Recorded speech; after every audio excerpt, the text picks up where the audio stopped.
Bonjour à tous et bienvenue dans cette petite vidéo blabla qui faisait longtemps et qui fait plaisir. Alors, vous avez été nombreuses à me dire sous mes vidéos, mes dernières vidéos au haul où j'essayais des habits et tout, que j'avais beaucoup perdu de poids, ce qui est vrai.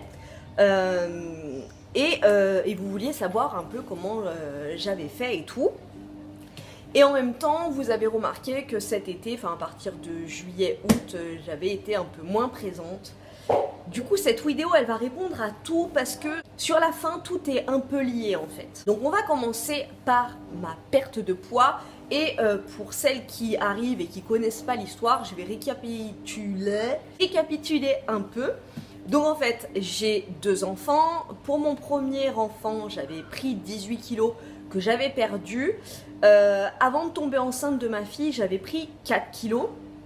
Donc initialement, je fais 57 kilos. Quand je suis tombée enceinte de ma fille, je faisais 61 kilos. Et enceinte de ma fille, j'ai pris 30 kilos. Donc je suis arrivée à 90-91 kilos quand j'ai accouché. C'est pas du tout des repères par rapport aux chiffres, tu vois. C'est pas 57 c'est bien, 91 c'est trop, tu vois. Je me base par rapport à moi, à mon corps. Je me sens bien dans mon corps d'avant mes enfants, à 57 kilos. Après voilà, il y a des filles qui sont rondes, qui sont magnifiques, des filles qui sont plus minces, qui se sentent hyper mal dans leur peau. Enfin, c'est pas du tout, tu vois, l'essentiel c'est comment tu te sens à l'intérieur de toi. Et moi, clairement, avec mes 30 kilos en plus, je me sentais vraiment pas bien. Je sais qu'on est pas mal de femmes à avoir des kilos en trop, enfin des kilos qui restent, des kilos qu'on aimerait perdre. Et je vais vous dire moi comment j'ai fait pour perdre ces kilos. Mais en fait, pour perdre du poids, c'est vraiment personnel, c'est vraiment toi et toi-même. Vous allez voir que par rapport à mon histoire, bon bah y a des trucs, vous pourrez pas faire pareil quoi. Si vous vous attendez à des codes promo pour des soupes, des thés, des machins, c'est pas là qu'il y en aura, hein. Vous allez comprendre tout de suite. Décembre 2018, j'accouche de ma fille avec mes 30 kilos en plus et je me dis, bon, ok, qu'est-ce qu'on va faire? Donc, j'avais pas envie, enfin voilà, tu viens d'accoucher, j'avais pas envie de me frustrer avec des régimes, bouffer de la salade pendant 50 ans et tout reprendre après, être frustrée, de mauvaise humeur, avoir envie de tuer la planète entière et avoir l'odorat qui se décuple dès que tu passes à côté d'un McDo, j'avais pas envie de ça. Je mangeais comme d'habitude en fait, en me disant que bon bah voilà, j'essayais de pas trop goûter mais avec mes petits, mais bon c'était chaud, donc les premiers temps j'ai pas fait grand chose et j'ai perdu les kilos de grossesse. Tu sais, quand t'accouches tu perds naturellement certains kilos. Ensuite, alors par chance et malchance du coup, parce que c'est ça qui a déclenché le processus, j'ai découvert que j'avais une parodontite. Donc j'ai dû me faire soigner chez le dentiste. Si tu veux savoir, je te laisserai aller voir dans ma vidéo qui est dédiée à cet effet. J'ai eu beaucoup de soins à apporter à mes dents, notamment un brossage de 10 minutes, des passages de brossette et tout, après chaque repas. Moi je suis une psychopathe, tu vois, c'est matin, midi et soir, mais à chaque fois que je mangeais un truc, je me rebrossais les dents pendant 10 minutes. Tu fais ça 3-4 jours, après au bout d'un moment t'as compris le truc quoi. Du coup ça m'a lancé dans la mouvance de l'arrêt de grignotage. Et j'ai plus grignoté entre les repas. C'est ça qui a régulé une meilleure alimentation. Si tu veux, j'ai supprimé aucun aliment. Du pain, des pâtes, si j'avais envie d'aller à McDo, moi je mangeais pas que ça, tu vois, des légumes aussi bien évidemment. Mais je me suis interdit aucun aliment. Le seul truc, c'est que déjà, bon, j'ai arrêté de goûter. Je ne grignotais plus entre les repas, c'était petit déjeuner, déjeuner, dîner. Plus d'assiettes, je suis en train de faire tourner mon lave-vaisselle. Bon, en gros, je mets la table avec des assiettes normales, tu vois, des assiettes à repas. Et moi, je me mets une assiette un peu plus petite. Ne prends pas une petite assiette comme ça, on est d'accord, hein, tu prends, c'est un peu plus grand qu'une assiette à dessert, ça, je crois. Voilà, comme ça, si je me sers des pâtes, je m'en sers, je peux blinder mon assiette, mais en fait, il y en a moins que si j'avais mis une assiette de plat normal, quoi. Et donc, ma paro et ce nouveau rythme alimentaire, Ça a fait décoller mon poids direct. Franchement, j'ai bien dû perdre une vingtaine de kilos.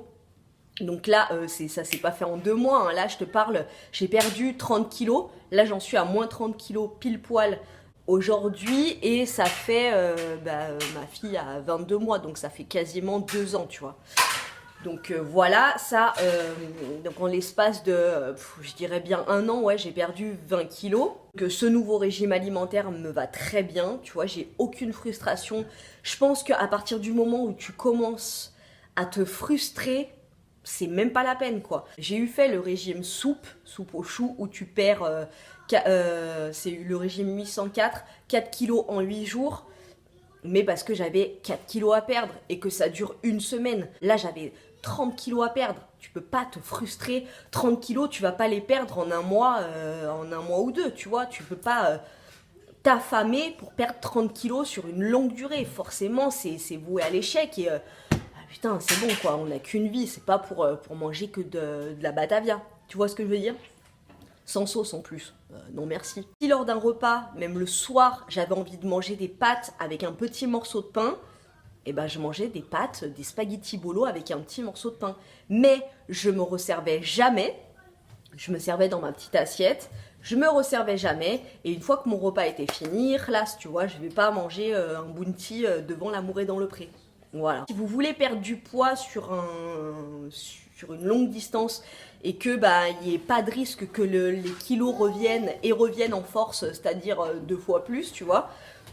Voilà, pour moi en tout cas ça a marché, pour mon métabolisme ça a marché, pas de frustration, ça a mis 2 ans, mais voilà, hein, franchement 30 kilos en 2 ans je pense que c'est une bonne moyenne. Ce qui m'a fait décoller là les derniers temps, vous étiez beaucoup à me dire que j'avais bonne mine, là je pense que le bronzage jouait pour beaucoup, j'ai décollé entre juillet et septembre, mais alors là franchement c'est des kilos que je voulais perdre. Mais si j'avais pu les perdre d'une autre manière, ça aurait été génial en fait. Donc c'est là que va se regrouper l'histoire de mon absence et de ma perte de poids. Je suis partie cet été chez ma grand-mère à Nîmes, donc en vacances, nickel, tout allait bien et tout. Et en fait, vous le voyez dans toutes mes vidéos, je le dis, moi le sud pour moi c'est... J'adore cette région, j'adore le soleil, j'adore, je sais pas, c'est, tu vois, un ressenti de cette région-là. J'adorerais habiter dans le sud, mais au niveau du travail, voilà quoi, c'est chaud, il n'y a pas trop de taf là-bas. Du coup, pour l'instant, le projet, il est pas pour de suite. Et c'est la première année que ça me fait ça, vraiment, l'angoisse de l'arrivée de l'automne et de l'hiver, de la lumière qui baisse, de la chaleur. Franchement, cet été, j'ai kiffé avoir super chaud, vraiment. Et encore plus quand j'étais dans le sud, pour moi, c'est une thérapie, quoi. J'adore. Du coup, je suis rentrée de vacances et en plus, j'ai envie de déménager. Donc, chez moi, il y a des trucs qui font que je me sens pas super bien et tout. Ça m'a développé, en fait, vous le savez, je suis hypocondriaque et ça m'a développé une crise d'hypocondrie, mais je suis hypocondriaque. Si un jour je me sens, je vous raconterai pourquoi je suis devenue hypocondriaque à ce point. C'est une histoire qui me fait beaucoup de mal encore, même encore maintenant. C'est à vif et quand j'en parle en fait ça me crée des angoisses et des symptômes physiques. Du coup j'en parlerai quand je me sentirai prête, mais il y a une raison à ça. Et voilà, donc vous le savez, je suis hypocondriaque et cette angoisse d'être revenue de vacances, la rentrée de mon petit assistant, enfin voilà, plein de choses a fait que j'ai fait une crise d'hypocondrie mais énorme, au point en fait, et c'est ce qui m'a fait perdre du poids, au point où j'arrivais plus à manger. C'est pas l'angoisse ou la tristesse quand tu te dis oh, putain je peux rien avaler, laisse tomber, j'ai pas faim, ça passe pas et tout. Non, moi j'avais faim comme d'habitude, mais ma gorge était bloquée en fait. J'avalais mes aliments, je m'étouffais en fait. Tellement que mon corps était tout bloqué en fait. Bloqué à tout ce qui venait de l'extérieur. Du coup, je devais manger en toute petite quantité, toute seule, pour qu'il n'y ait aucun stress, enfin ça a été vraiment une horreur pendant une semaine et demie. Donc je suis allée voir mon ostéo qui m'a dit que bah oui, comme d'habitude en fait, elle me le dit à chaque fois, mon corps est très très très réceptif à ce qu'il y a à l'extérieur, du coup que ce soit en positif ou en négatif. Voilà, mon corps fait en fonction en fait. Du coup c'est pour ça que de plus en plus je me ferme au négatif et c'est pour ça que j'essaye d'avoir une philosophie, de voir les choses les plus belles possibles.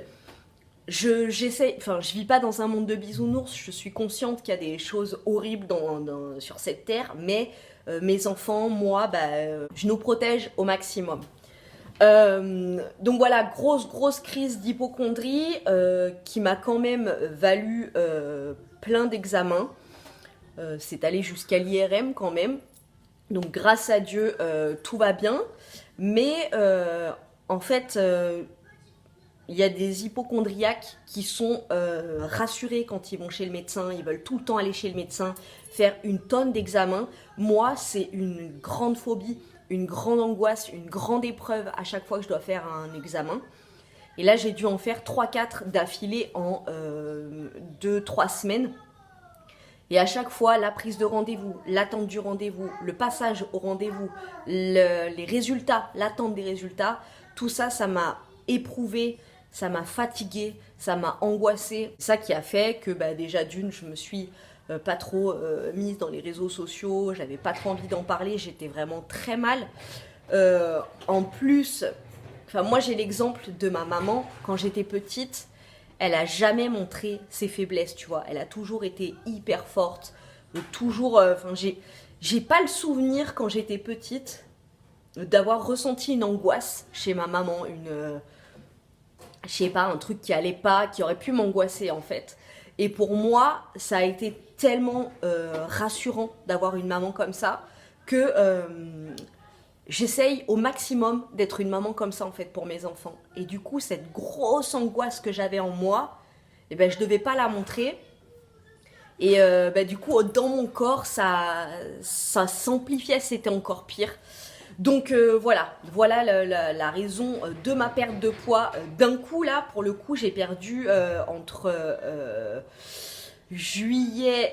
entre août et là maintenant j'ai perdu 3,5 kg à peu près. Maintenant je me sens bien, tu vois, parce que c'est vrai que mon corps a décollé et que j'arrive, je suis à 3 kg de mon but. Mais j'aurais préféré les perdre dans d'autres circonstances, même si j'avais mis 1 an à à arriver à mon objectif de 57 kg. J'aurais préféré plutôt qu'avoir cette énorme angoisse. Au niveau de ma gorge, l'ostéo travaille avec moi, du coup ça prend du temps, mais voilà, on a clairement l'explication. Voilà les dégâts de l'hypocondrie. Franchement, j'ai encore vu hier une vidéo de Tristan Lopin qui fait des vidéos mais hilarantes. Franchement, si tu connais pas Tristan Lopin, va voir, il est tellement drôle. Et hier, il a fait une petite vidéo sur Instagram sur l'hypocondrie, sur les hypocondriaques.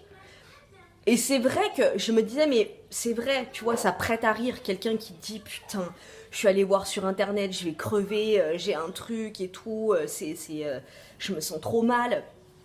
Et en général, quand on te parle de l'hypocondrie, tu souris, tu vois, tu te dis, ouais, mais c'est bon, t'as rien, putain, mais tout là, et qu'est-ce que tu vas nous sortir aujourd'hui et tout.